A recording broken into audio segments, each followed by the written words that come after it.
3, 2, 1. Встречайте его как Зеленского. Ladies and gentlemen, let's get ready to rumble! Let's go! Don't stop! Рахмет. Звезда в шоке. Рахмет, жақсыларым.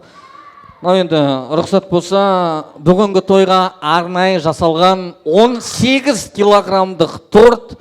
Не деген подготовка, не деген кәдімгідей тірлік.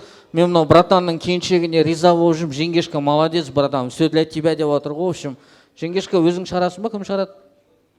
Сами, да, они. Дорогие гости, құрметті туыс-бауырлар, администрация Тайғазан, отключите свет, встречайте торт. 18 килограммдық торт. В моей истории это рекорд.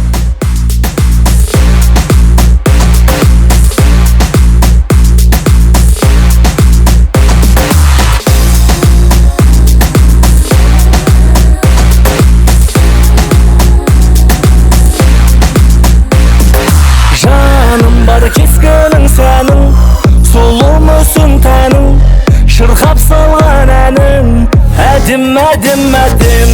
Жаным деген сөзіңде, мөлдіреген көзіңде, сәл жымиған кезіңде, әдім, әдім, әдім.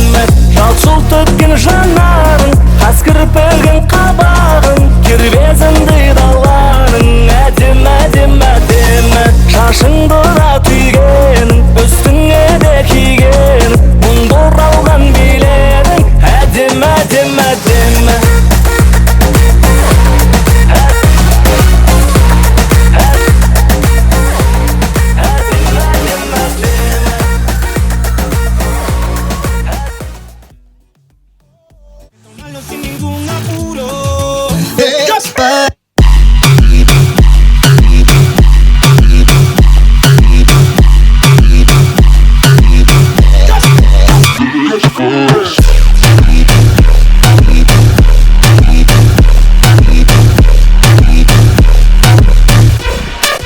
Despacito, vamos a hacerlo en una playa en Puerto Rico, hasta que las olas griten ay bendito, para que mis ojos se queden contigo.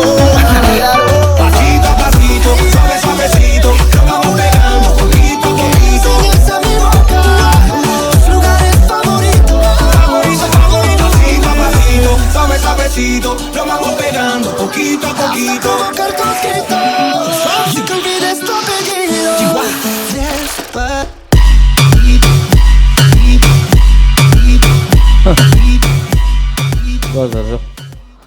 Базар жоқ. Жанбай атыр ма? Китайский екен. Айт. О, ух ты. Ух ты.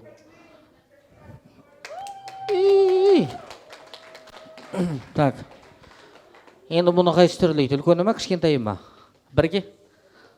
Бауырым, ал туған құтты болсын. Армандақ қой. Үй, жаным, құтты болсын, молодец. Все. Осыған риза болыңыздар, астарыңыз дәмді болсын. Ала берейік тортты. Так.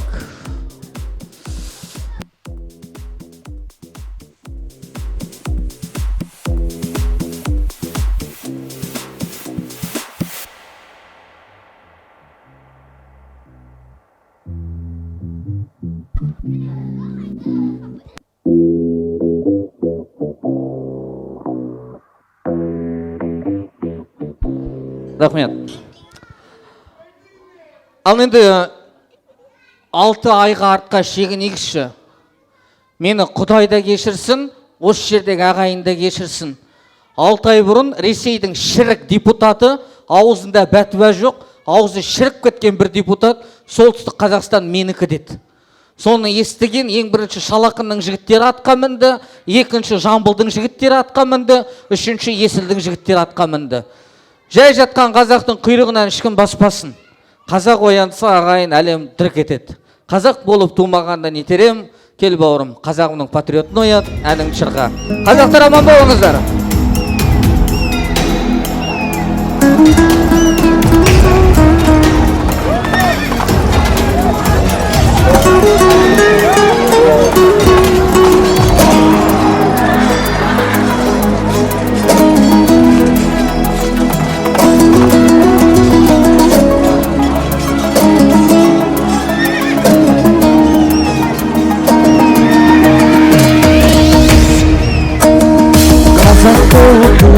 болмағанда не дерем, бұл жалғаннан бақыт таппай өтерем. Желде жүрек жылқымын бей жалғанда, аламанда ат оздырмай кетерек. Қазақ болып болмағанда не дерем, көнагішпен өртенерем өтемен. Қасиетті домбыраны қолға алмай, ғұмырымды әлі етпей кетерек. Мен қазақпын, бойымдағы қан қазақ. Мен қазақпын, мен шырқайтын ән қазақ. Бір қазақтың бақыты мен бағына, баршаны де қуаныс екен бар қазақ. Мен қазақпын, түрім қазақ, тіл қазақ. Мен қазақпын, мен айтатын жыр қазақ. Сүйеу болсын, біреу болсын мың қазақ. Сырын кетер бүлінге де бір қазақ. Қазақ болып болмағанда не дерем, өкінішпен өртенерем өтемен. Жеті бірдей қазынанан айырылып, жел атақты жаттай алмай кетерем. Қазақ болып болмағанда не дерем, қонақ жайлық жайын білмей өтерем. Қымыз шұпат қазығарда құртмайсыз, қабір қашып қарным ашып өтерем. Мен қазақпын, бойымдағы қан қазақ. Мен қазақпын, мен шырқайтын ән қазақ. Бір қазақтың бақыты мен бағына, баршаны мен қуаныс екен бар қазақ. Мен қазақпын, түрім қазақ, тіл қазақ. Мен қазақпын, мен айтатын жыр қазақ. Сүйеу болсын, біреу болсын мың қазақ. Сырын кетер бүлінге де бір қазақ. Бір қазақ. Сүйеу болсын, біреу болсын мың қазақ. Сырын кетер бүлінге де бір қазақ. Осы жерде қазақ шапалау болса, толы дос қазақ еді.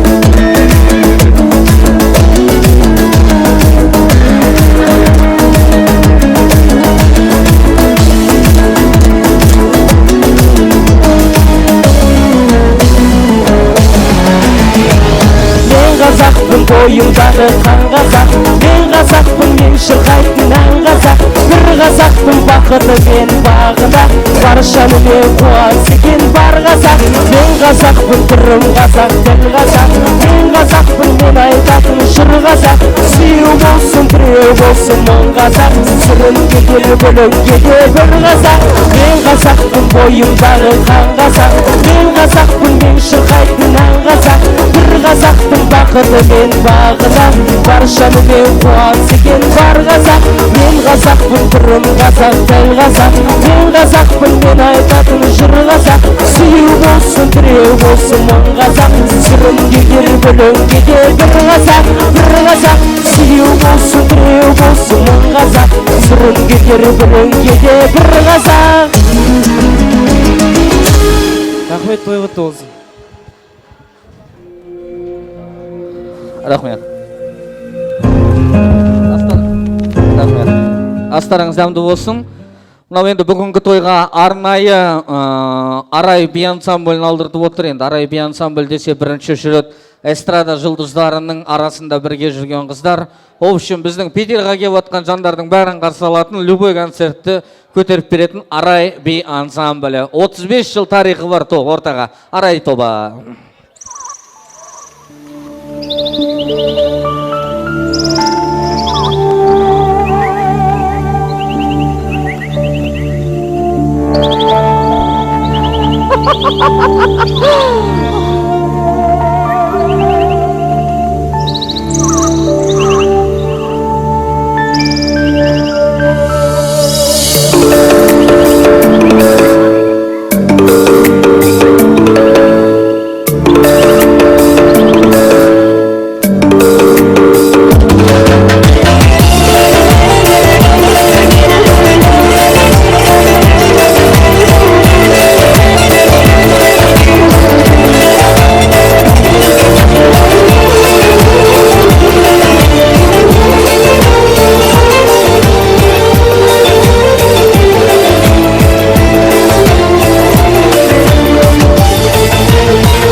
братан түсіп қалды. Ернің түсіп қалды деймін. Тоқал алуды армандап жүрсің ба? Жеңгем алғызады саған. Свет, дайте, Тайғазан. Беке, оян, қыздар кетті уже, проснись. Әлі соңғы айфон отыр ғой, примерно. Размечтался. Че там, жеңге? Нормально місің? Астарыңыз дәмді болсын. Енді екінші аспен бірге тілек берейік. Ерлан, Айнұр, Аман, Әлия, Нұрғанат, Жұлдыз дейді. Келсеңіздер ортаға. Сөз кезек өздеріңізде. Маэстро. Хлопает глазами, лев, О! потолок. Держите, Я брат. веду малинку, оп-оп. Крутит головой, залетает в топ. Такая ты грустинка, холодная картинка. Хлопает глазами, лев, право, потолок. Номер один, девочка краш. Не ем уже день, не сплю уже два. Номер один, сказка моя. Держим мы джин. Ал, кімнен бастайық? Қай бір адам бастайды? Ал, өзіңіз. Ассалаумағалейкум. Ал Бекет, туған күнің құтты болсын. Қосағың мен қосағар, балаңның да жасына жас қосыла берсін. Салиқалы ұрпақтардан болсын. Сол дастархан қызыққа жайыла берсін. Достығымыз мәңгілік болсын. Алла емшілдіктен айырмасын баршамызды. Кер шер асымыз адалдан болсын, сол сіңе берекет. Қосағы мен қосағарып, сол қуаныштымыз. Артынан еріп келшіған бауырларың бар. Нағашы жұрттарың, өз жұртың, қайын жұртың баршасы аман болсын. Сол қуаныштымыз, брат. Екі дүниен бақытын тілеймін. Қабыл болсын. Ассалаумағалейкум, Бекет брат. Мүшел жасың құтты болсын. Бекеттің мамасы, тойыңыз құтты болсын. Ауырмаңыз, денсаулығыңыз мықты болсын. Самый главный, сіз ауырмаңыз, тәте. Сіз ауырмасаңыз, қалған артта жүрген балаларыңыз ауырмайды, аман болады. Қайда жүрсеңіз аман болыңыз, денсаулығыңыз мықты болсын. Тек қызық көре беріңіз балаларыңыздан. Сол Бекет брат, әке-шешең аман болсын, самый главный. Не тілеймін, артындағы мына Самирің құтты болсын. Мүшел жасқа толып отыр, үлкен азамат болсын, тіл көзден сақтасын. Сен көрмеген жақсылықтарды көрсін, әке, ұлың. Альфия екеулерің аман болыңдар. Тек қуаныштымыз, Альфия. Фантазия, Құдайға шүкір, ұрып тұр. Сол, кіргеннен сразу байқадық енді. Біздің Бекетті уважать етіп отыр енді. Бекет, не тілеймін сенер. Тек бақыт тілеймін, денсаулықтар мықты болсын. Достығымыз ұзағынан болсын. Нұрғанат айтып өтті ғой. Адал астан жеуге нәсіп етсін. Сол. Қайда шөкті жортқанда жолымыз болсын, сәлемізді болсын. Достығымыз ұзағынан болсын. Алыстан келген жолдастарымыздың жортқанда жолдарыңыз болсын. Аман болайық. Алла жасайын, қайратын тойында киесіген Құдай қаласа. Соған жетейген Құдай қаласа, талшықта. Алла жасай. Шақырат шығар енді қайрат, Құдай қаласа.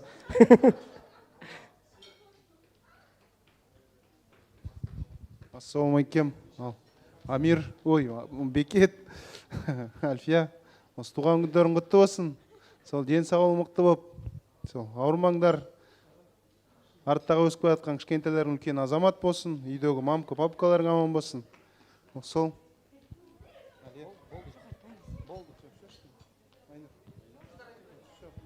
Сөз болды осы. Өлең айтсақ бола ма? Қайда? Қоқи. Даусын кетті ме сен тамағың?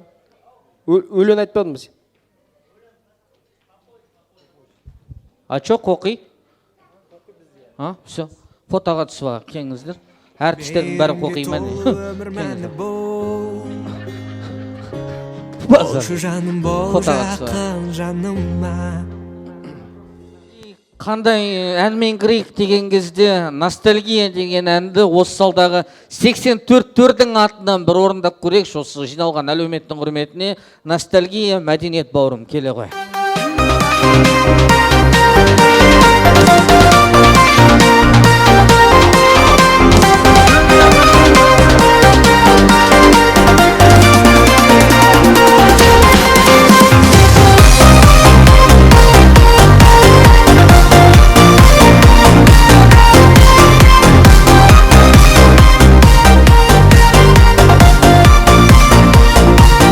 Хай-яй-яй-хай-я, сырларымнан кет аға жия, сүйгендерге беретін ей-ау, қайда сол татты кездер ай. Хай-яй-яй-хай-я, қаламнан таусылмайтын сия, тамаша біздің ностальгия, қайда сол татты кездер ай. 93 пен 94, 95-тен өскендер, 96-7-ні бастарымнан кешкендер, 98-9-дар тұсауларын кескендер, сол бір шақтар қайда. Күндіз түні асықпен кешкі сега ойнайтын, фия-фия периза витаминге тоймайтын, сөйте тұра арманға жетуді көп ойлайтын, сол бір шақтар қайда.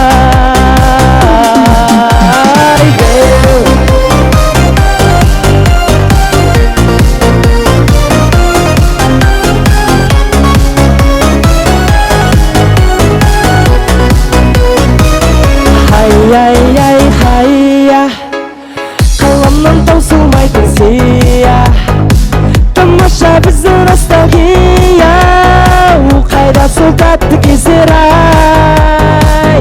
Хай-яй-яй-хай-я, сырларымнан кет аға жия, сүйгендерге беретін ей-ау, қайда сол татты кездер ай.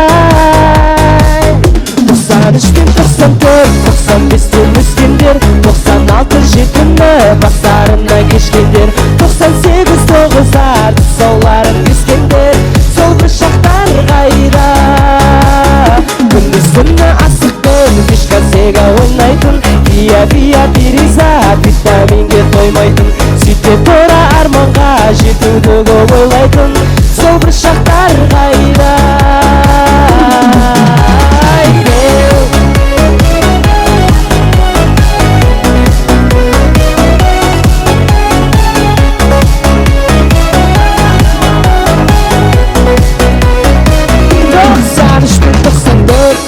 Бестен өскендер, 96-7-ні бастарымнан кешкендер, 98-9-дар тұсауларын кескендер, сол бір шақтар қайда. Күндіз түні асықпен кешкі сега ойнайтын, фия-фия периза витаминге тоймайтын, сөйте тұра арманға жетуді көп ойлайтын, сол бір шақтар қайда.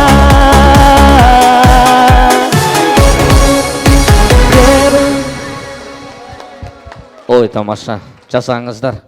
Ал, жайғаса қояйық. Программа енді басталды. Бір-екі тілектен кейін айфонның да тағдыры шешілетін болады. Құрметті жақсылар, жайғасайық, орнымыз табайық. Жеңгешке базар жоқ, полный видеоролик дайындаған. Общем, өткен кеткенді қопарып, бүгінгі тойда біраз нәрсені еске алайын деп тұрмыз. Бірақ та тағы да бір жақсыларды орталдыртып тілегін тыңдап алуға рұқсат етіңіздер. Сөз кезегі Алмат, Ұлмекен, Мейірбек, Динара, Серік, Мариям деген жақсыларды орталдыртайық. Келіңіздер. Алмат, Ұлмекен, Мейірбек, Динара, Серік, Мариям. Вау.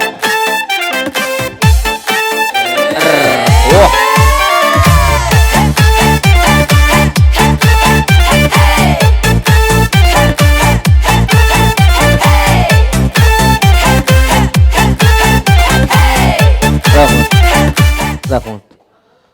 Өзіңіз бастайсыз, брат. Бисмиллахир-рахманир-рахим. Бекет, мынау мүшел жасың құтты болсын, балаң екеуіңнің. Мүшелді мүшелге тола беріңдер. Семьяда бақыт тілеймін. мынау үлкендердің айтып жатқан бағаннан бері дұғала тілектері қабыл болсын. Дұға тілек қандай тойда қабыл болады? Ол мынандай халал тойда қабыл болады да. Алланың тыйым салған шарабы болмаған жерде айтылған дұға тілектер қабыл болады. Жаңадан бері айтылып жатқан дұға тілектердің бәрі қабыл болсын. Семьяда бақытты бол. Ата-анаңның көз қуанышы болып жүре бер. Елімізге еңбегі сіңген беделді азаматтарды тәрбиелеуге нәсіп етсін. Ал Бекет, Альфия, туған күн құтты болсын. Баланың да өзінің да тілейтін денсаулық, мұнда көп тілектер айтылып жатыр, бәрі періштен құлағына шалынсын. Ендігі мүшелде осылай алтауым, омба болып, осылай тұра беріңдер. Амин. Аға кешелерің аман болсын. Келген қонақтарына бәріне денсаулық. Ал Бекет, туған күніңіз құтты болсын. Жаныңызда тұрған балапаныңыз өзіңізде еңселі азамат болуға жазсын. Жаңада тамада да айтып жатыр ғой, Альфия жарға құлағы жастыққа тимей күні түні жолдасым деп жан ұшырып жүгіріп жүр деп, осының барлығынан оның жауапкершілігі, өзіне ыждахаттылықпен қарай білетін адам екенін аңғартады. Осы жағынан алып қарағанда сізге деген ыстық ілтипаты, көңіл ниеті зор екендігін аңғардық. Осылай бірлігі жарасқан, дәулеті тасыған жанұя болып жарасып жүре беріңіздер. Уығын тіктеп шаңырақ құрған, шаңырақтарыңыз қашанда босағалары берік болсын. Ішінен шаңырақтарыңыз әрқашанда шаттықтың шырайлы шуағына шомылып тұрсын. Қайғашанда да қуаныштың құшағынан табыла беріңіздер. Ең басты денсаулықтарыңыз зор болсын. Төрде ата отырған ақжаулықты аналарымыз аман болсын. Асқартау әкелеріміз аман болсын. Сол тек қана жақсылықпен жүздесуге жазсын. Жалғандағы бар жақсылықты сіздердің отбасыларыңызға үйіп тегіп берсін. Сол күні лайым соған жазсын.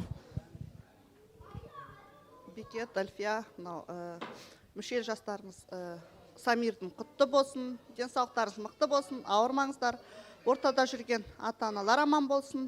Сіздер шаңырақтарыңыз биік болсын, жүздеріңізден күлкі кетпесін. Тек қана дастархандарыңыз қызық қуанышқа жайыла берсін. Фотоға түсе қойып, келіңіздер. Қалың орман арасында айға барып тіл қатайын жай.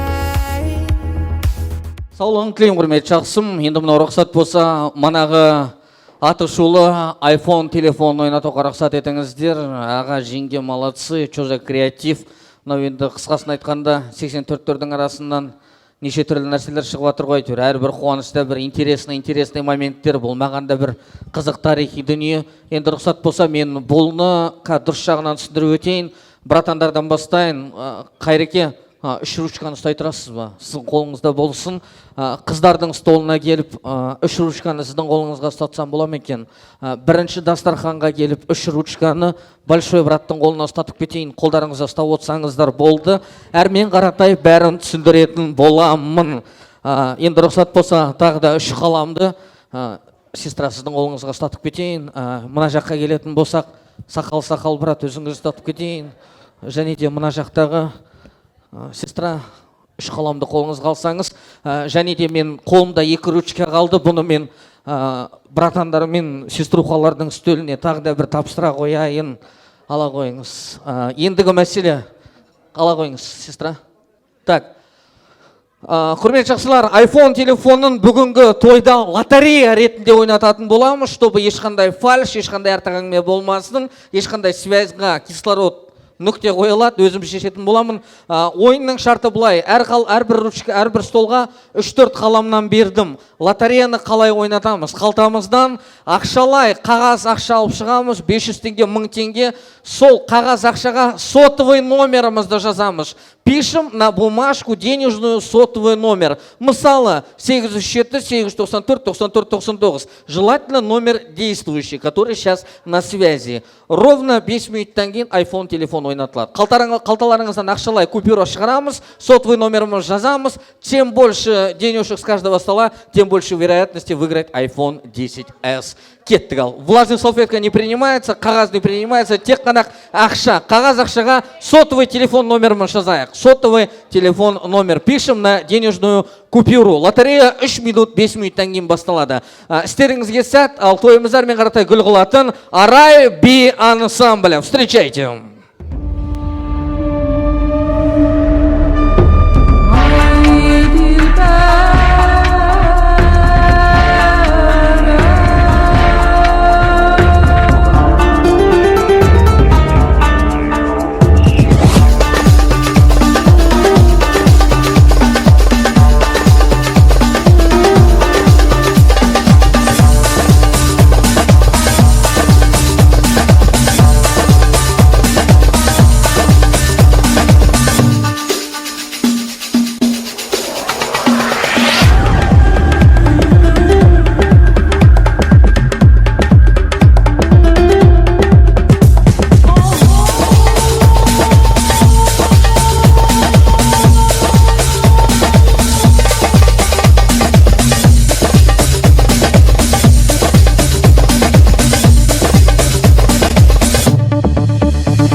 Арай Би ансамбля.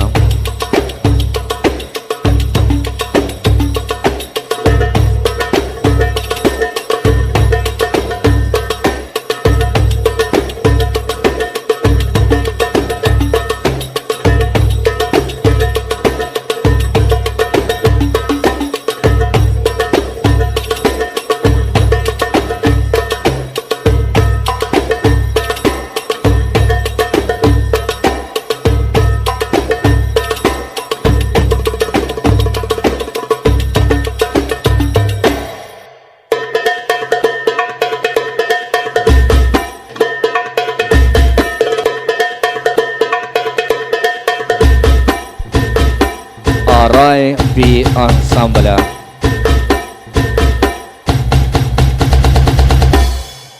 Арай. Ой,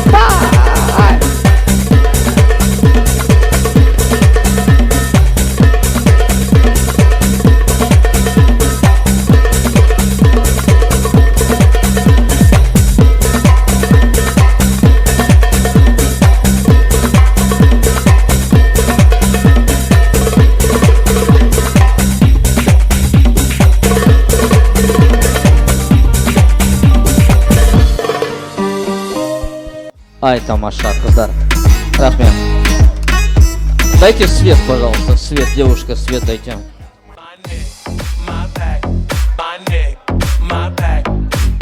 Интригу можно? Интригу. Дорогие дамы и господа, многоуважаемые гости нашего прекрасного бекета брата, мы разыгрываем iPhone 10s. мы начинаем нашу лотерею. Құрметті ағайын туыс бауырлар, iPhone телефон ойнатылу басталды. Қолымыздағы тиын тебенді біздің ала сөмкеміздің ішіне салуларыңызды өтінеміз. Лотереямыз басталды. 1 минуттың ішінде кімнің бағы жанады, кімнің бағы шабады екенін көреміз. Ішіне тастай салыңыз ішіне. Құрметті достар, ағайын туыс бауырлар, это лотерея, это просто фарт. Кімнің фарты мықты екенін көрейік. Лотерея, iPhone телефоны дәл қазір сіздердің алдарыңызда ойнатылатын болады. Чем больше пишем на денежку свой номер, 2-3 ақшаға өзің номерін жазсаңыз, конечно, сізде вероятность больше, дорогие гости. Тағы барма, мына жақ столдардан мен көрген жоқпын. iPhone телефон ойнатайық, лотерея, келіңіздер, атсалсайық. Так, құрдастар ғана базар жоқ, креативті өлтіріп батыр, 2 стол молодцы. Ей, сен, не болды, түс көрдің ба? Қажылар отыр, что там? Қажылыққа жіберем бірге, нормально отсай бауырым. Шайып кеткен айтам ша, бауырым. Так.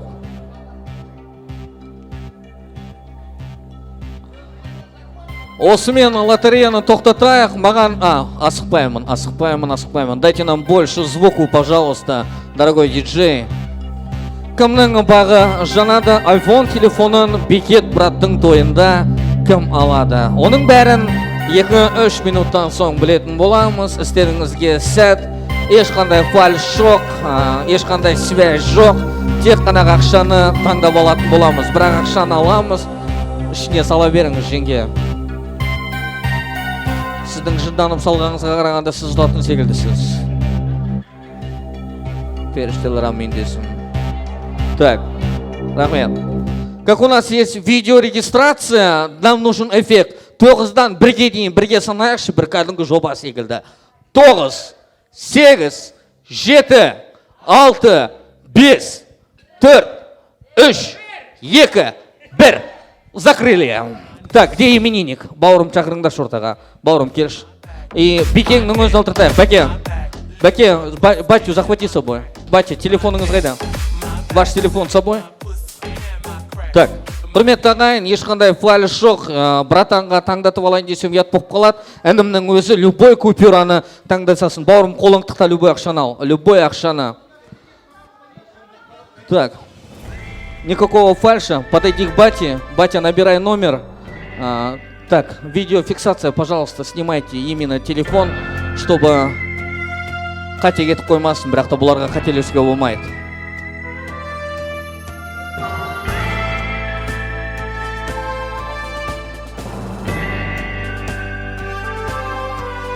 Рахмет. И мы звоним, внимание, на свои сотовые телефоны. Кімнің телефоны шіретеп сол iPhone телефонын алатын болады. Бәкеңнің қуанышы құтты болсын.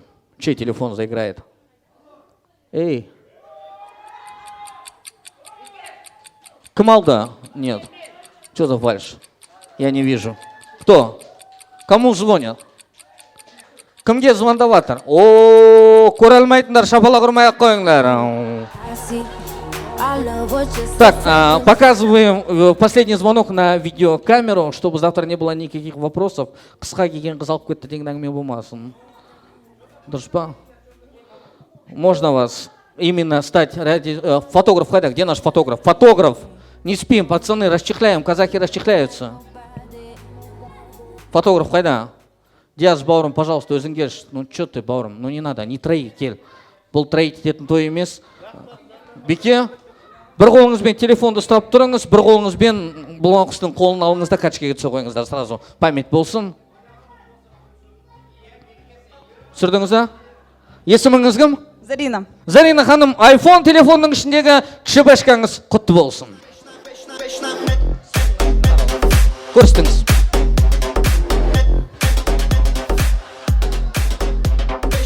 Официально коробкасы документы бар, гоп-стоп жоқ, не вокзальский, чисто магазинный, от души.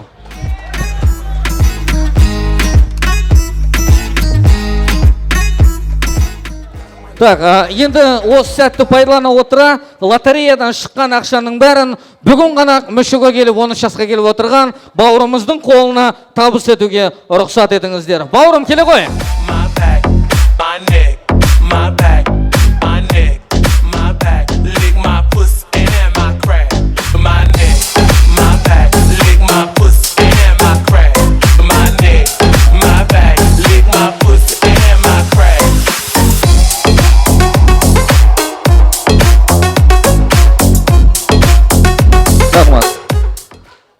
Бәрі баланы аңдып тұр дейсің, бәкесі де шешесі де ақшаны аңдып тұр. Астарыңыздан дос. Молодцы. Тағы да бір қошемет қояйық. Осымен лотереяның тағдыры аяқталды. Раз, два, три. Қосыңдар.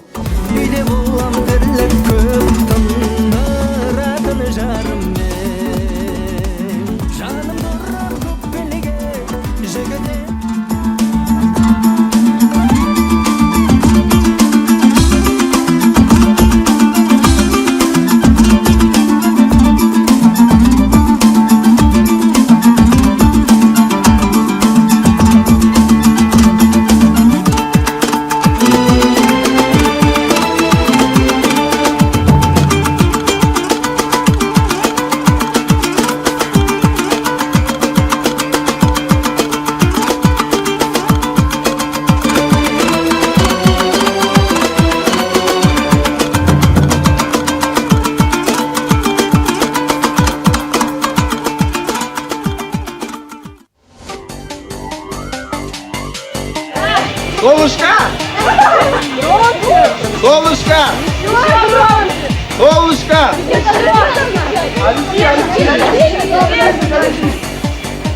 Солнышко, я тебя люблю!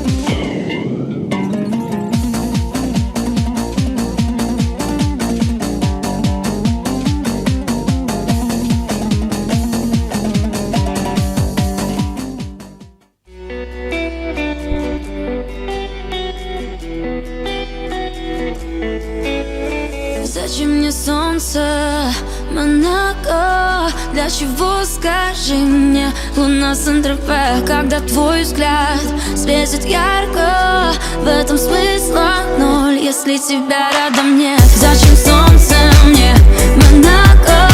Для чего, скажи мне, луна Сан-Тропе? Когда твой взгляд светит ярко. Ақ көйлек киген, көк көйлек киген құрбыларым да бар. Дәулет деген, нұр дәулет деген класстастарым да бар. Ақ пакетпенен, көк пакетпенен сарқынтарым да бар.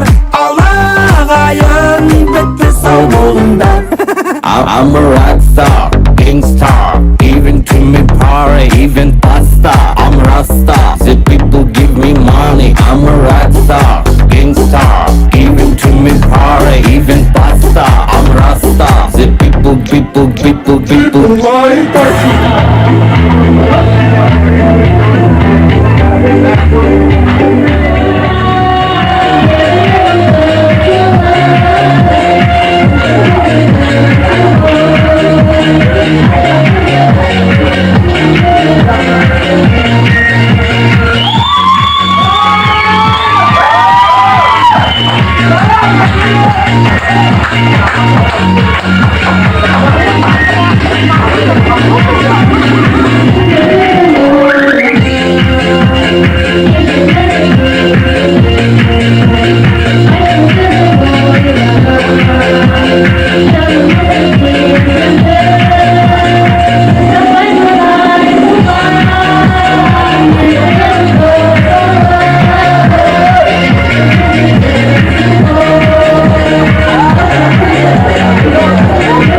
Так, а теперь возвращаемся назад. Буквально 14 жыл бұрын осы әнді айтқан кісіні дәл сол әнімен ортаға шығарғым келіп тұр ағайын. Аппақ гүлдер әнімен 14 лет назад астына қаратай түсек, Анар ханымның әнін тыңдайық. Аппақ гүлдер 84-дің құрметіне.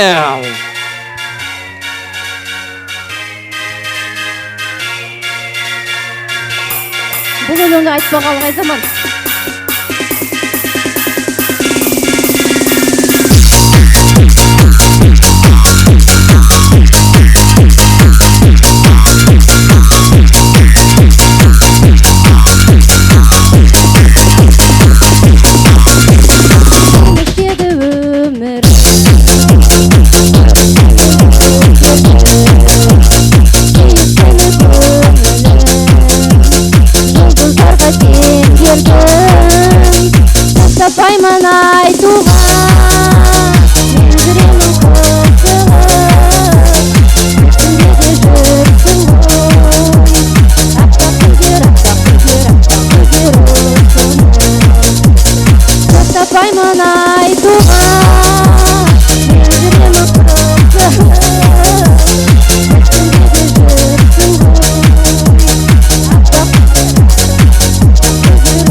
Тапаймын айтуға, мен жүремін қысылып, үстінде де жүрсің ғой.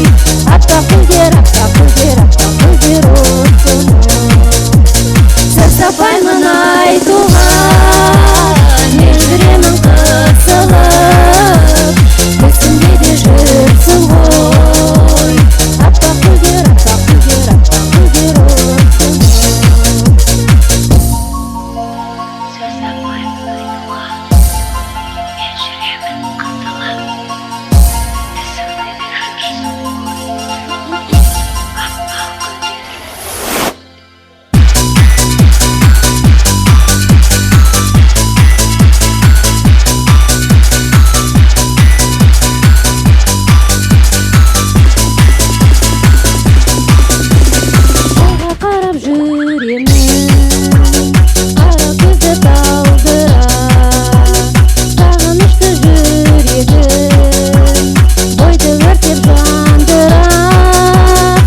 тапаймын айтуға, мен жүремін қысылып, үстінде де жүрсің ғой.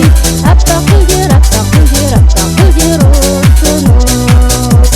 Сөз тапаймын айтуға, мен жүремін қысылып, үстінде де жүрсің ғой.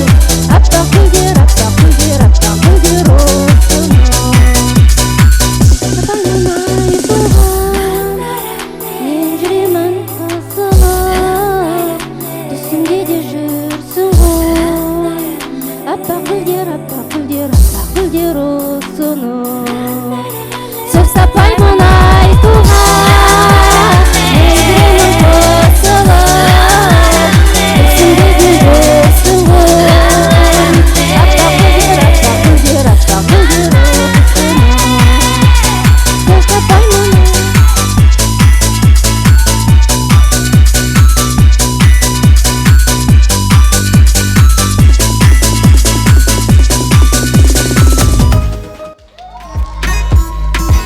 Базар жоқ. 13, 14. Ой, анау сен ғой, прикинь. А, сен ғой? Немене болып кеткенсің? Манағы сонда ана жердегі күйеуің ба? Иә. Сонда Бекет сенің бажаң болып тұр ғой, иә? Баяғыда бір жігіт айтыпты ғой, әйеліммен айырылысып кетейін десем бажам жалқы деп. Так, енді сол хайот әнін қайтадан айтады, ал енді андай лажы болды.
Енді че, сестра?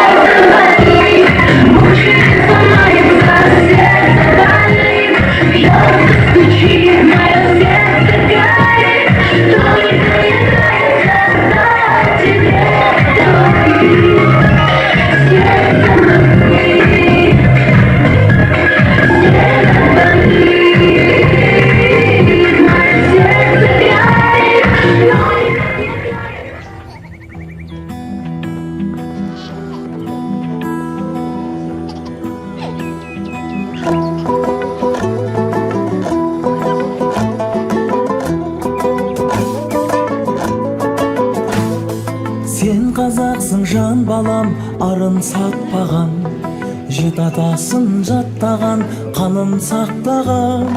Азамат болай банды, елің сенетін, азамат қаусар алтын, сабыр сақтаған. Альфия? Нет, конечно, он еще обкакался. Ах ты-то.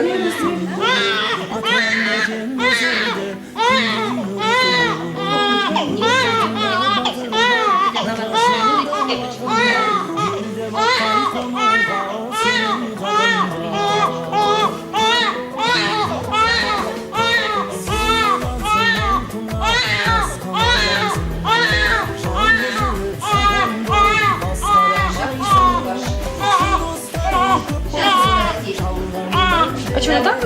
Нет, дорогая.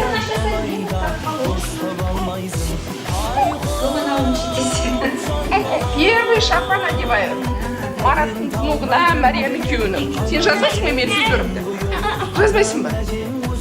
Жазбайсың ба? Жаза бер бұларға. Бұл мен құдаларымның несі. Мұнығы бірінші. Өзі Мәриям ұл деп бір қыз көріміне барғанда, өзінің балалар ұлдар. Еще внук туып жатыр. Не үшін бұл внучка болып жатыр? А? Қара, сен енді? Внука ждали. Ну, твоим угодили? Да, кассирам не угодили. Да прости, пожалуйста, қандай кішкентай ғана нені алып кепті? Шапанды. Жарайды, я разве виновата, что они маленькие шили? Так, белайлар дейді есің. Қазір. Томпиған. Ты томпиған бала. Кішкентай ғана.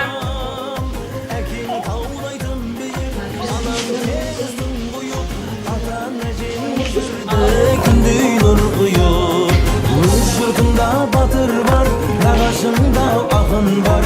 Елде батпай қонуға сенің хақың бар. Әкең таудай түнбейіп, анаң теңіз тұңғиып. Көпілеріңіз қайтылмасын. Екі жаққа да Енді бірінші жылдан кейін қыз бала аттыңыздар. Қыз деп не говорит?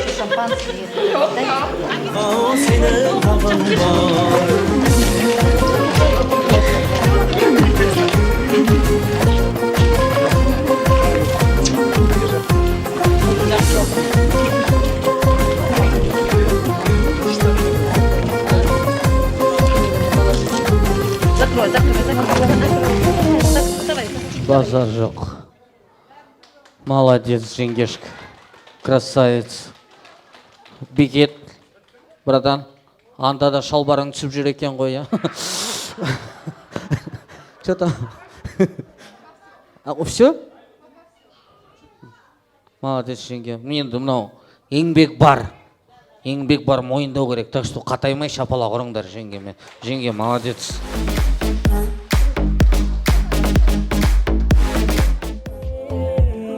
Рахмет. Саулығын тілеймін жақсыларым. Енді рұқсат болса әрмен қаратай әдемі жанұяны, әдемі қуанышымен әрмен қаратай құттықтауға рұқсат етіңіздер. Сөз кезегі Сағат, Жадыра, Жаслан, Әлия, Әуез, Альбина, Азамат, Төлеген, Мадина, Әділ, Руслан, Тимур дейді. Келіңіздер жақсыларым ортаға.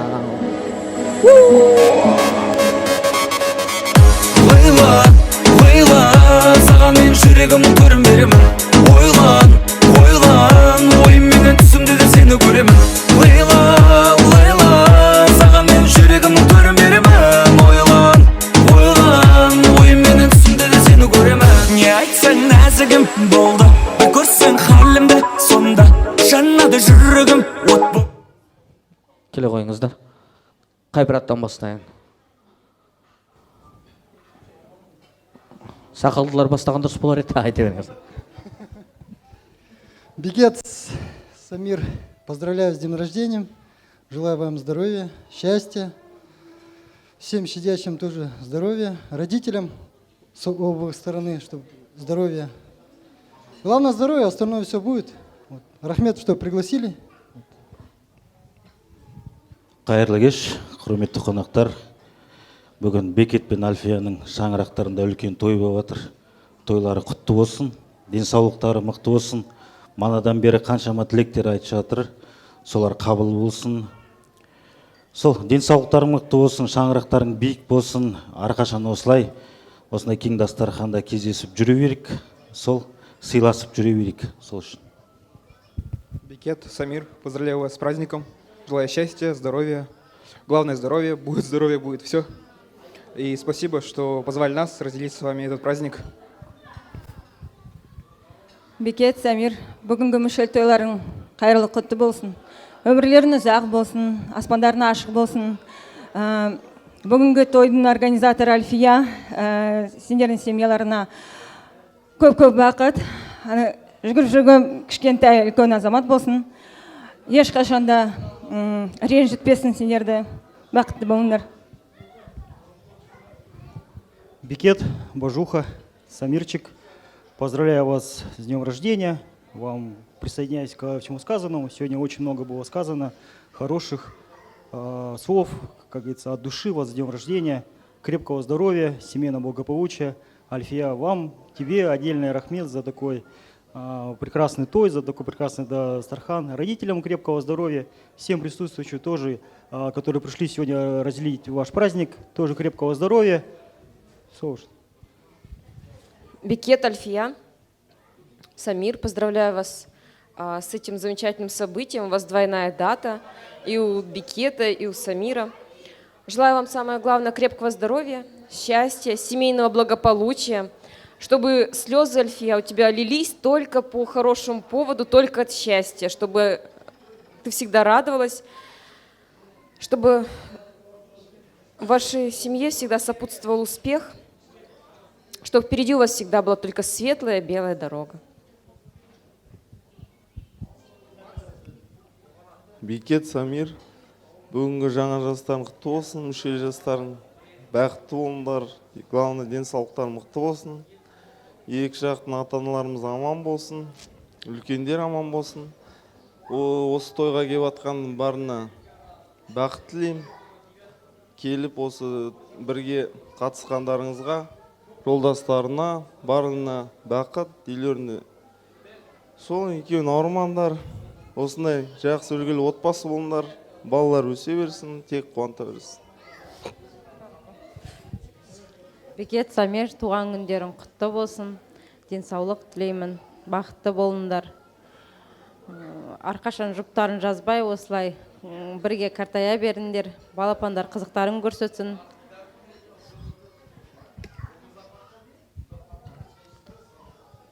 Бекет, Альфия, туған күніңізбен зор денсаулық.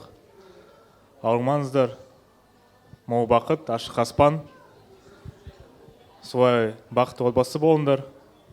Шаңырақтарың биік болсын. Дастархан әрқашан солай дәмді болсын. Сол туған күніңізбен. Бекет, Самир, мүше жас тойларың құтты болсын. Сендерге өмірлерін ұзақ болсын, аспанымыз ашық болсын. Альфия, саған үлкен рахмет. Осындай той, майлы дастархан. Вообще, столько воспоминаний, столько всего. Молодец. Той идет на высшем уровне. Молодец, короче.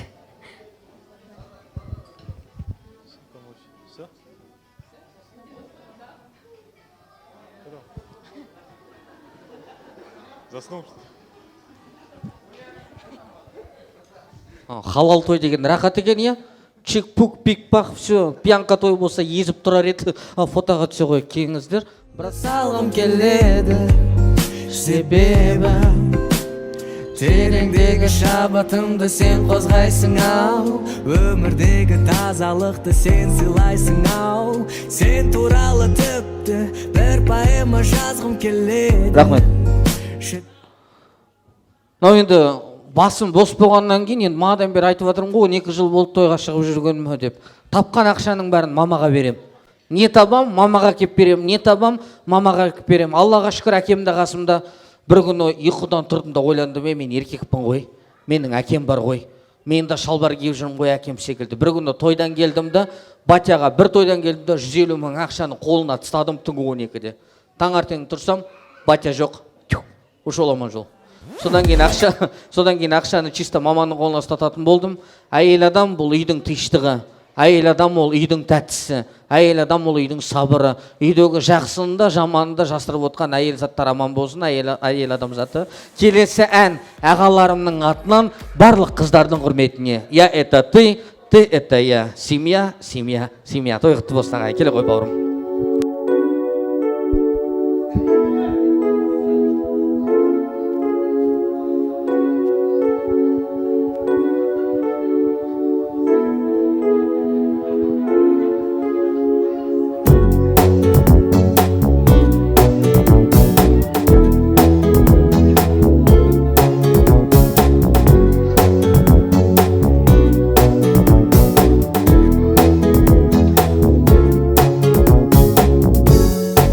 Говорят,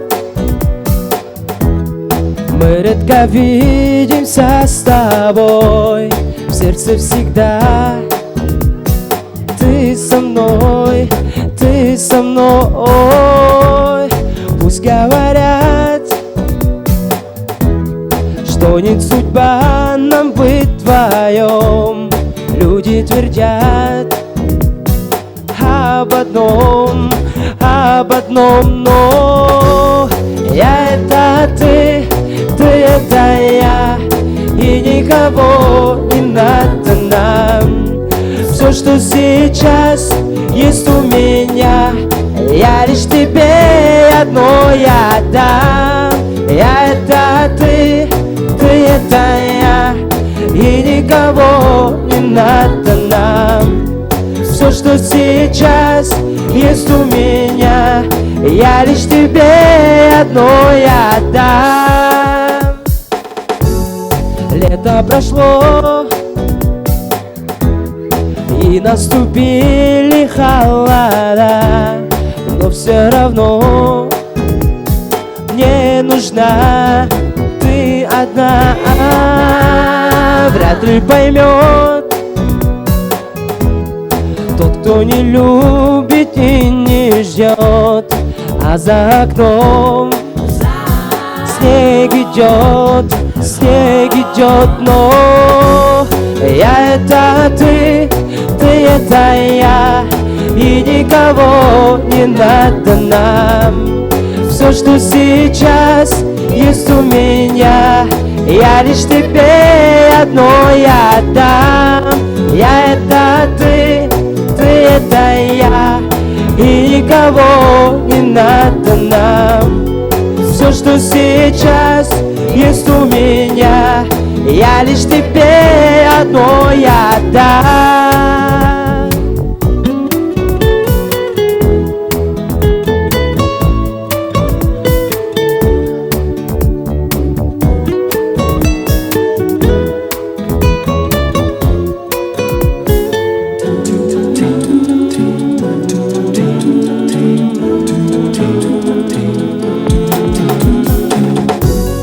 Я это ты это я, и никого не надо нам. Все, что сейчас есть у меня, я лишь тебе одно я отдам. Я это ты это я, и никого не надо нам. Все, что сейчас есть у меня, я лишь тебе одно я отдам.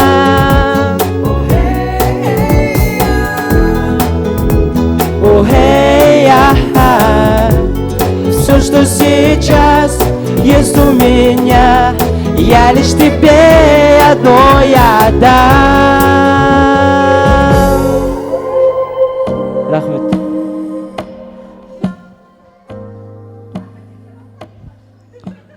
Осы сәтті пайдалана отыра, ішетін тойда айтуға болмайтын әңгімені осы жерде айтқым келіп тұр ағайын. Карантин, базар жоқ, ковид жындығып жүрді. Елді да, жерді да, жанұяны да, берекені де алды. Бірақ әр нәрсенің қайыры бар. Әр жаман нәрседен бір жақсылық шығады. Мен жеке өз басым карантинға ризамын. Оған риза болуға мүмкін емес, но мен ризамын. Неужели өзінің баласына өқы деп емес, біреудің баласының артынан жүгіріп, өқы адам бол, білім ал деп жүрген мұғалімдердің мәртебесін көтерді. Неужели мынау карантиннің арқасында медиктардың айлығын көтерді? Неужели мынау карантиннің арқасында 7 сағат бетімен лағып 150 мың алатын тамадалардың аспаннан жерге түсірді? Мен карантинға ризамын ағайын. Әр нәрсенің қайыры бар. Қазір былай қарап тұрсаңыздар, жастар үйленетін болса, бір тойға 3 лимузин алады, бір лимузиннің бір сағаты 25-30 мың теңге. 3 сағатқа бір лимузин алатын болса, бір лимузин 90 мың, 2 лимузиннің 180 мың, 3 лимузиннің 250 мың теңге. 2 жылдан кейін не болады? Кредит төлейтін ақша болмайды, айғай-шу болады, сонымен қырылыс басталады. Мына ең бастысы карантин әйтеуір тәубамызға келтіргеніне Аллаға сансыз шүкір дейік ағайын, той қаласын. Рахмет. Енді бұндай әңгімеден кейін мынаны істеу өте қиын. Мен бұны 84-тордың құлағын айтайын деген, құлақтарың алтын сырға, мынау жалғыз экземпляр. Ертең Құдай беріп, Құдай қаласа, бәкеңнің 49 жасына келген кезде жалғыз экземпляр фотографияны өзінің 49-ына, немесе 70 жастығына, 80 жастығына дейін тығып отырып, қуанышында осы сәтті, осы кәрешкені сыйлауға болады. Мен бұны аукцион ретінде өткізгім келіп тұр. Бұл ақша менің қалтама да кетпейді, фотографтың қалтасына кетпейді. Бұл ақшаны мен бауырыммен бөліп аламын. Так, бірінші бағасы 5 мың теңге. Желающилар бар ма? 49-ында бекеңнің Құдай қаласа сыйлаймын осы кәрешкені дегендеріңіз. 5 мың. О, теща да? 5 мың рас. 84 тұр қайда кеуде қағатын? 5 мың 2. 5 мың 3. Муха, брат. 6 мың. 6 мың раз. Че теща сдулась? 6 мың 2. 7? 7 мың. Лысый, че молчишь? 7 мың раз. 7. 8. 8 мың 1. 10 раз. 10 2. 11. 11 раз. 11. Сенің шашың бар ғой. 12 раз. 12 2. 12 3. Продано! 13 мың, 12 мың теңге кетті.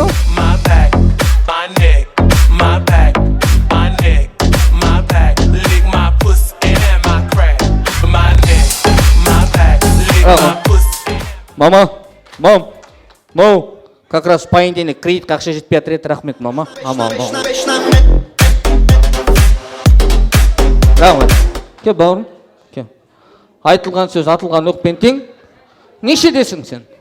13-те. Ау? 13-те. Нешеде? 13-те. 13 жас отау иесі дейді, дұрыс па? Иә. Сенде кредит бар ма? Жоқ. Менде бар, саған 2 мың, 10 мың маған. Все, рахмет бауырым, давай. Тоқты болсын. Рахмет. Келесі сөз кезегі Берік, Зарина, Дәурен, Айгүл, Әсемгүл, Анар, Владимирский Централ, Владимир, Раушан, Аслан, Әсемгүл, Мұрат, Дана. Ортаға келсеңіздер жақсы болады. Кеңіздер ортаға. Келіп тұрған төре, ақ көйлек киген, көк көйлек киген құрбыларым да бар. Бақ дәулет деген, нұр дәулет деген класстастарым да бар. Ақ пакетпенен, көк пакетпенен сатқындарым да бар. Аллағайын бітті сау болыңдар. I'm a rock star, gangstar. Even to me party, even pasta. I'm Rasta, the people give me money. I'm a rock star, gangstar. Even to me party, even pasta. I'm Rasta, the people. Why touch you?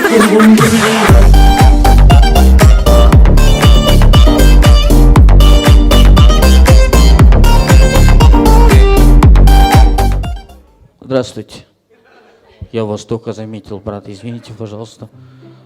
Я, когда кішкентай болдым ғой, тогда у меня такой плюшевый медвежонок был, когда вот так нажимаешь, я люблю тебя, говорил. Кім айтады? Кімнен бастаймыз? Кімнен бастаймыз? Ну, брат бастасыншы, пожалуйста, да? Да, конечно. Добро пожаловать, необрезанный брат. Откуда ты знаешь?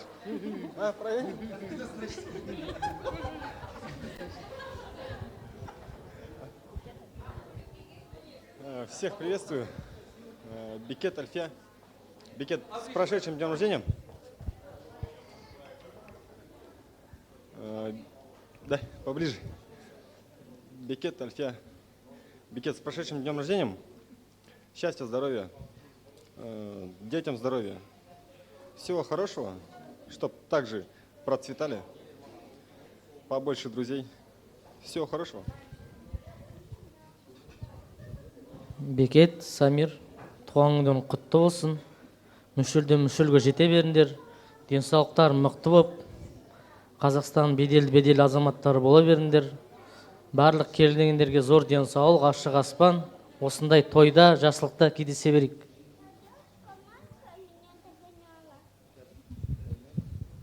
Бекет, Самир, туған күндерің құтты болсын. Жастарың жат қосыла берсін, дендерің сау болсын, отбасыларың аман болсын. Сол осы майлы дастарханда кездесіп, ойнап күліп, тек қызыққа дастархандарын жайыла берсін. Сол мынау екі жақтың ата-аналарына үлкен рахмет. Сол достарыңа рахмет, осылай бәрі уақыт бөліп келіп жатыр ғой мынау. Сол осы тек майлы дастархан үстіне кездесе берейік. Сол бақытты болыңдар енді өздерің.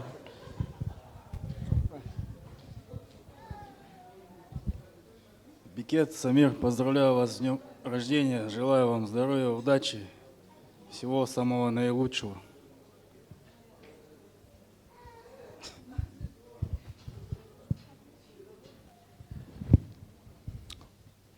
Ал Бекет, Самир, бүгінгі мүшелдерің құтты болсын, мүшелге келе беріңдер. Біріншіден денсаулықтары мықты болсын, сол алға баса беріңдер, жолдарың әрқашанда ақ болсын, табыстарың көп болсын. Сол Самир бауырым мектепті жақсы бітіріп, әке-шеңе, ата-жеңе, бізге бәрімізге қызыңды көрсетіп, сенің қуанышыңа тоймай жүре берейік.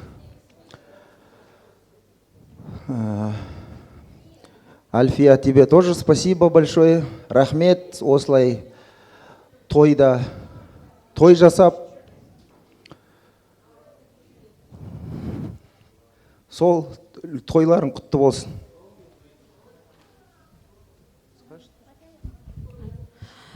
Самир, Бикет, поздравляем вас с днем рождения. Желаю вам самое главное крепкого здоровья, счастья, семейного благополучия, успехов в работе. Самир, тебе успехов в учебе, чтобы родные и близкие ваши всегда были рядом, чтобы встречались всегда только по хорошему поводу.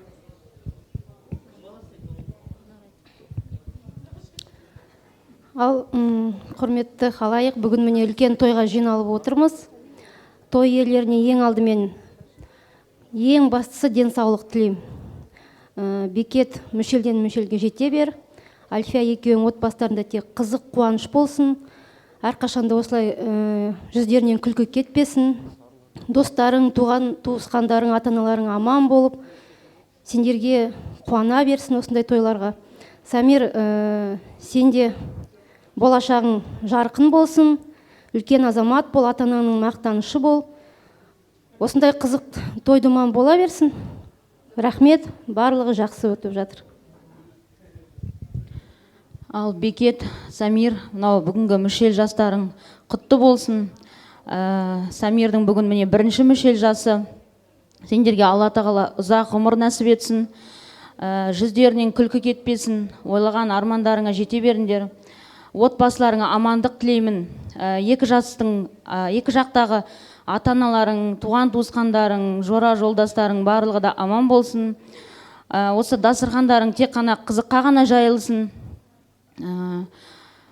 Осы той өте жақсы өтуде, барлығы жақсы. Самир, сен оқуыңды жақсы оқып, ата-анаңның мақтанышы бол, ініңе тірек бол, екеуің бір-бірлеріңе тірек болыңдар. Осы еліміз аман, жұртымыз тыныш болсын, аспанымыз ашық болсын әрқашанда. Рахмет шақырғандарыңа. Бекет, Альфия, бүгінгі тойларыңыз құтты болсын. Шаңырақтарыңызға тек қана құт береке, молшылық, шаттық, үлкен жетістіктерге жете беріңіздер. Бақытты болыңыздар. Бекет, Альфия и, конечно, Самиконя. Я вас поздравляю с днем рождения. Самое главное, хочу пожелать здоровья, удачи, любви и много-много улыбок.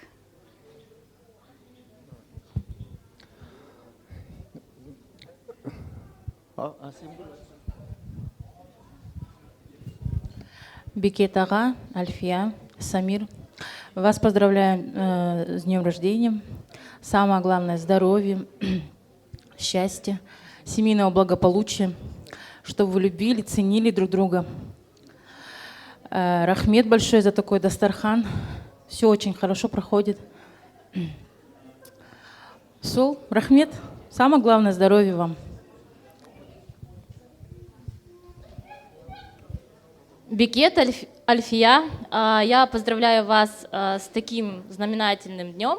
То есть у вас день рождения у Самира, у Бекета. Сегодня очень много пожелали, и думаю, я не буду повторяться. Единственное скажу, что Бекет счастливчик. Он вытащил счастливый билет в виде такой обаятельной, обворожительной, супер классной жены. Спасибо, Альфия, за такое мероприятие. Я постоянно хожу на мероприятия, очень много вижу, но сегодня такой очень теплый, очень душевный праздник. Наверное, всем было видно, с каким трепетом, с какой душой относится Альфия к своему супругу. Наверное, так должна относиться современная жена к своему мужу, чтобы не распадались браки. Кто поддержит, тот, наверное, похлопает, да? Мы с Альфией уже давно не виделись, практически около 10 лет, наверное, со дня после свадьбы буквально немножко общались, потом мы потерялись. И вот буквально в этом году мы снова нашлись. Когда она позвала на мероприятие, мы сорвались с Астаны и к вам. Поэтому хотим подарить вам небольшой подарок, чтобы вы всегда пахли, любили и ценили друг друга. Это производство фирмы «Бакарат» и «Крит». Я тебе чтобы пахло так.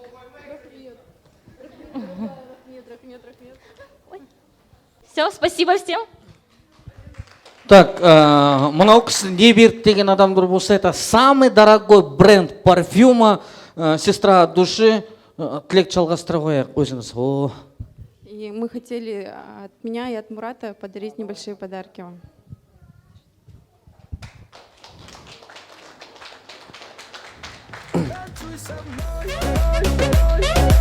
Рахмет. По идее, көрермен адамның шапалағы ғой негізі, көрермен адамның шапалағы.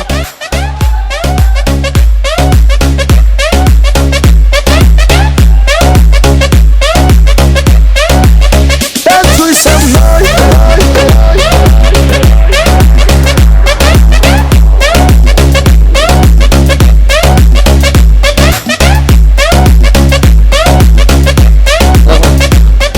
Все сказали, да?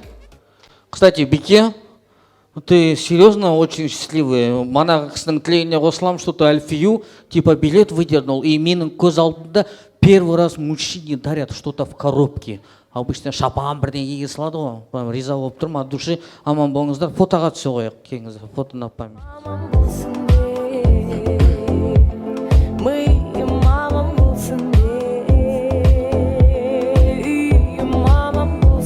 Рахмет. Енді бізде екі номинациядан кейін той иелеріне тілек кезегін береміз. Бірінші номинация Тамаданың көз айымы номинациясын мынау дастархандағы необычный көйлектегі сестрама от души сізге бір сый-сияпатым бар. Алла қойыңыз, чисто от души. Рахмет. Екінші номинация Қазақпыз ғой атты номинациясы чисто по блату. Отдаем 5 килограмм гречки. Братанның кеншегіне бірдеңе сатып қояйық да, мәке? Танцуй со мной. Ғалым ғой да? Кешіріңіз. Рахмет.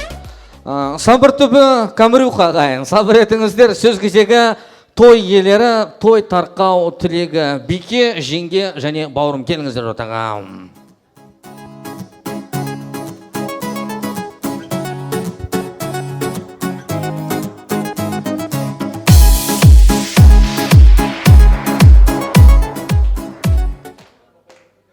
Тұра тұрайық, шапалақ ұрат шығар бұлар, тұра тұрайық.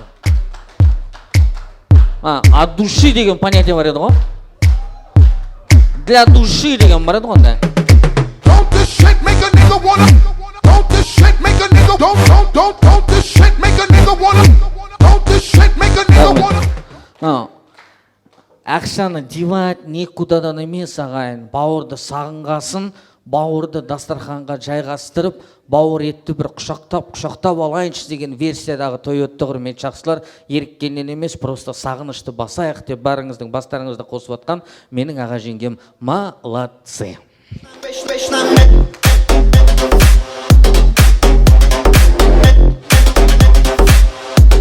Рахмет. Че, жеңгешка, даже тост будет по сценарию, да? Я в шоке, просто в шоке. Айдайте. Базар жоқ. Құдай саған сабыр берсін, братан.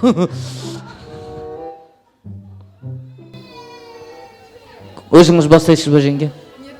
Бекең бастайын. Все. Беке? Қалайық, бәріңізге осылай рахмат. Қуанышымызды бөлісіп атсыздар. Бәріңіз осы денсаулықтарыңыз мықты болсын. Жолдарыңыз болсын. Осы әрқашанда осындай дастарханда күліп ойнап кездесе берейік. Мүшелге толмағандар мүшелге келсін. Осылай әрқашанда жұмыстарыңыз жемісті болсын. Осы бәріңіз осы ат салысып келіп бізді қуантып күліп ойнап жатырмыз. Бәріңізге рахмат. Осылай әрқашанда осындай күлкімен, ойымен кездесе берейік. Сол жолдарыңыз болсын, артқа үйге қайтқанда бәріңіздің. аллаға шүкір осылай бәріміз ат салысып әрқашанда осындай күліп ойнап жүрміз. Сол осыдан қайтпасын, әрқашанда бір-бірімізді сыйлап күліп ойнап жүре берейік. Папам, туған күнің құтты болсын. Ашық аспан тілеймін. Жолың ашық болсын.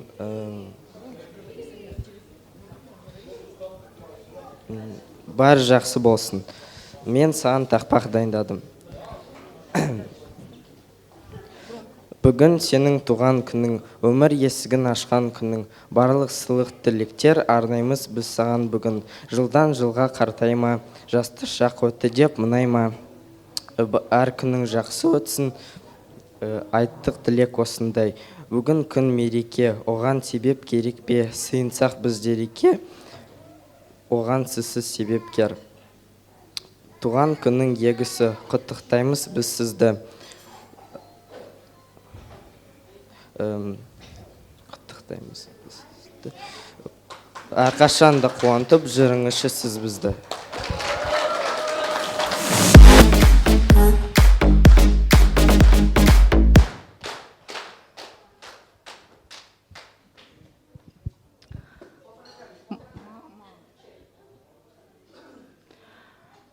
Как вы видите, мои мужчины немногословны, они стесняются, смущаются, не привыкли быть в центре внимания.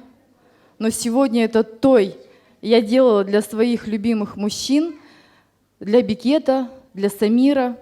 Это самые дорогие люди для меня после родителей. Я их очень сильно люблю.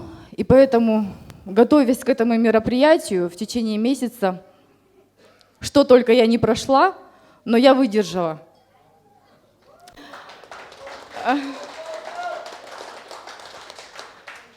Хочу пожелать моим любимым мужчинам самое главное здоровье, чтобы они всегда были со мной рядом. Маленький еще наш бегает тоже рядом. Как заметил Оралбек, вот это плод нашей любви, который полностью ксерокс моего мужа. Да, вот вы были правы. Любовь была просто неимоверная. Я даже ни капли не думала, что мой первый ребенок будет похож на меня. Так и получилось. Я очень сильно вас люблю. Я всегда буду рядом. Я всегда поддержу. Я всегда за вас. В любой момент. Многое мы пережили вместе с моим мужем. Спустя 14 лет через многое прошли. Многие знают наши падения и взлеты. Но я хочу сказать одно. Я всегда буду рядом. Я очень сильно вас люблю. За вас, за любой кипиш.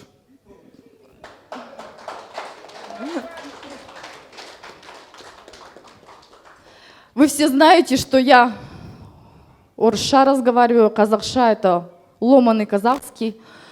Но здесь, в этом зале, есть человек, который помог мне заговорить казахша, но не так воочию, как вы меня сейчас видите.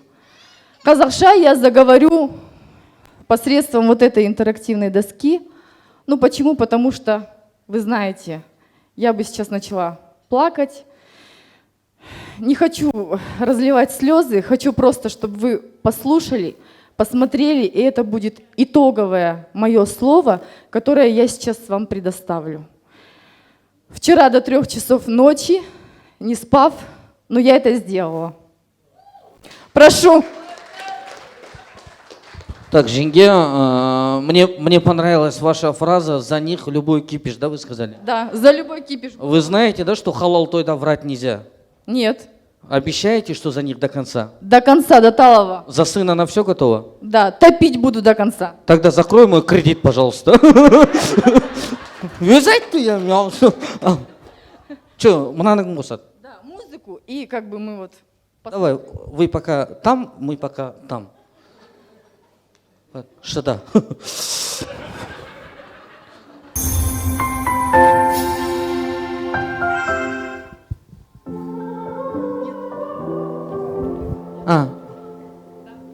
ты не говоришь, там читаем. Все, понял?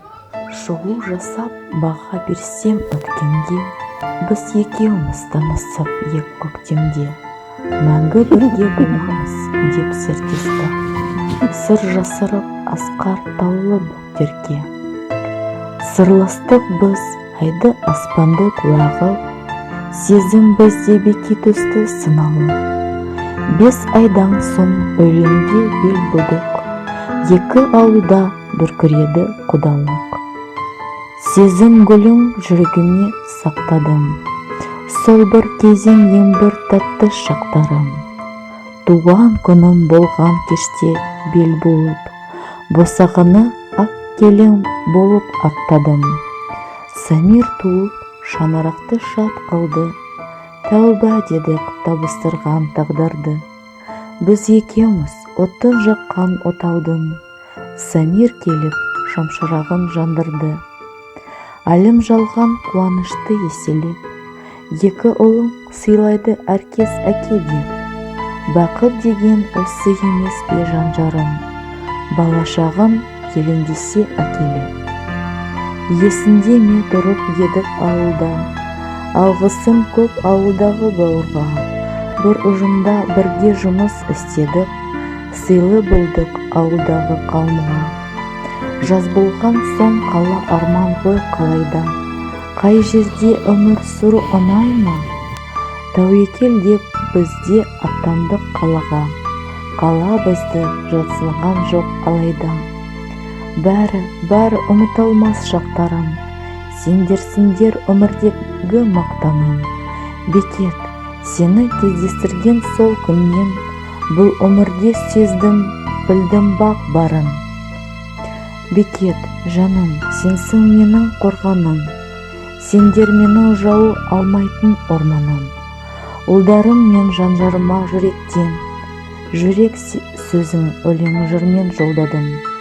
Аман болсын ата-аналар, дос-жаран, қолпаштаған, аялаған, қолдаған. Басымды иіп алғыс айтам бәріне, әрбірінің баған биік, зор маған. Жыр кестелеп жүрік сөзін арналған, Альфия деп ұғарсыздар жолдаған. Басашық.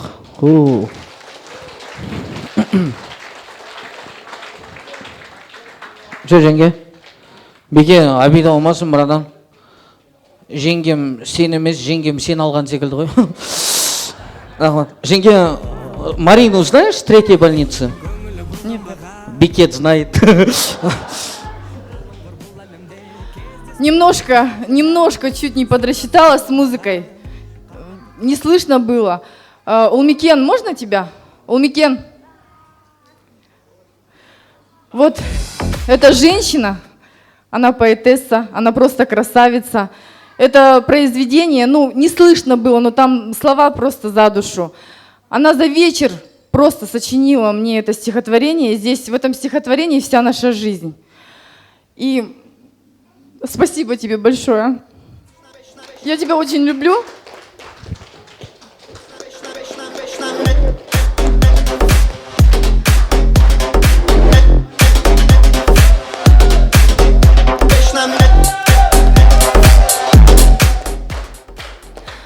Всем большой рахмет, что пришли поддержать наш той. Спасибо вам всем большое. Я очень уважаю и люблю каждого. Я надеюсь, вам очень понравилось. Я старалась. Рахмет большой всем.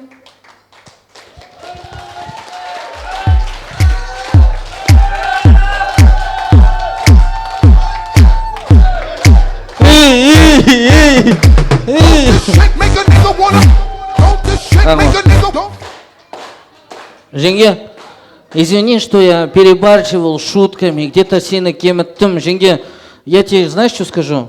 За 12 лет моей истории карьеры у меня первый раз такая щепетильная хозяйка банкета. И это доказывает, что ты сильно любишь своего мужа.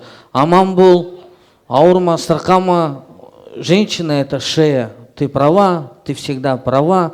То, что ты делаешь, это всегда правильно. Последний вопрос. Бекет қай қолын көтерсін? Оң қолын ба, сол қолын ба? Оң қолын көтерші. Әйелің айтқан істеп тұра бер солай.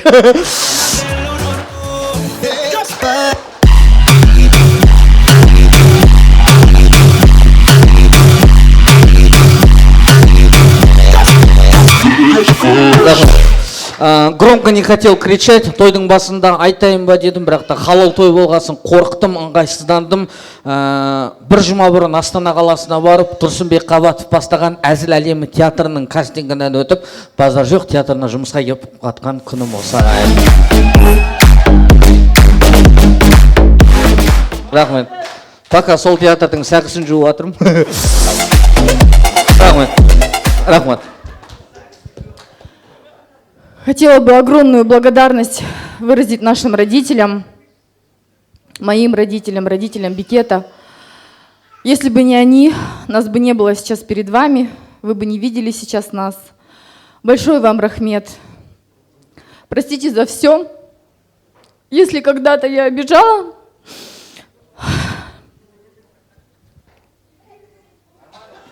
спасибо вам за все, мои родные, я вас очень сильно люблю. Вам, Оралбек, огромная благодарность за этот той, за ваши шутки, за ваши розыгрыши, за проведение, за креативное проведение. Я надеюсь, понравился моей подруге iPhone. Всем понравились подарки. Это вот креативный у нас тоже тамада. Мы вместе воедино в тандеме готовились посредством WhatsApp, онлайн у нас сейчас все. Спасибо большое. Оралбек, большой рахмет.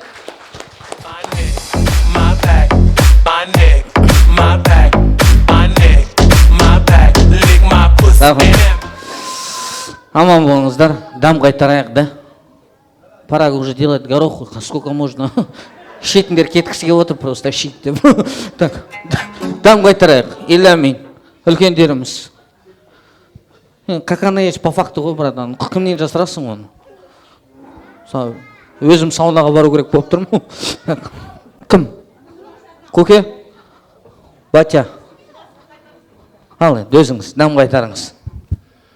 Қайырды сұрқан болсын, жесін алла берсін. Осындай мүшел қосыла берсін. Енді тілейтінім бәріңіз зор денсаулық, осындай қызық бәріңіз жұмысты болсын. Ойнап күліп қана кездесейік. Амин. Аминь. Ищите меня там, где накрытый Дастархан. 837 894 94 99. На этом горох осымен тәмән, мен кеттім, аяғымды жуып жатам. Акула на связи. Все люди как люди, а я суперзвезда.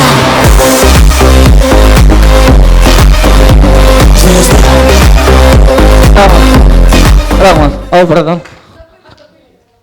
Менен кейін мүшел жастар болатын жігіттер бар. Соларға өзім атынан бір кішкене сыйлық берейін деген. Қайрат, Серік. Рахман. Ат, братаның аты кім? Серік.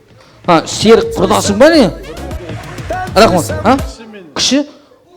Ағаң секілді ғой Серік. Кешіріңіз, брат. Что там? Подошли креативно. Почему? Потому что спортшкола — это одна бригада, это одна команда, они всегда вместе, на любых тоях, за любой кипиш. И поэтому вот эти подарки, здесь написано «Біз біргеміз». На день на Кайрата и сейчас на Серика. Прям надо надеть.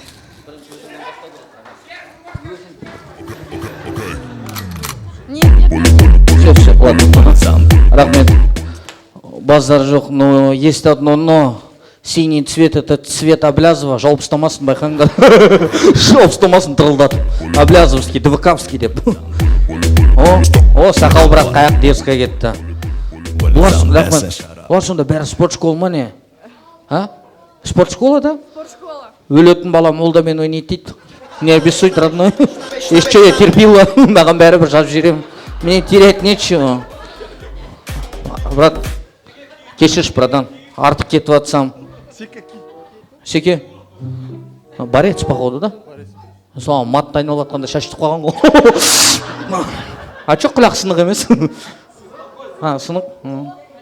Ода жоқ, мен де кезінде күрескім. толық болған жоқ, сосын қойлағып жүргенім сайрап. Базар жоқ. Қазақ, грек, вольный. Балет. Братан, базар жоқ. Артық кетіп жатсам, без обид, брат, той ғой, әзіл ғой.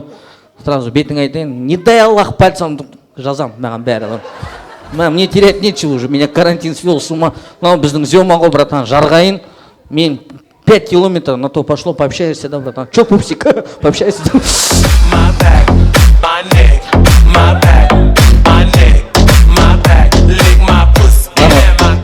А так, Қайрат шайнейді ғой. Рахмат. Че, брат, болды ма? Болды. Мен аяғым жуып жата берейін енді, братан, болды ма? Сол, құрметті жақсылар, осымен тәмәм, жақсы күнде, жақсы сәтте, Алла тағала басымызды қоса берсін. Халал той көп болсын, ағайын. Тоға, халал тойға нормальный тамада алыңдар, лақпайтын. Ал той құтты болсын, кеттік ал.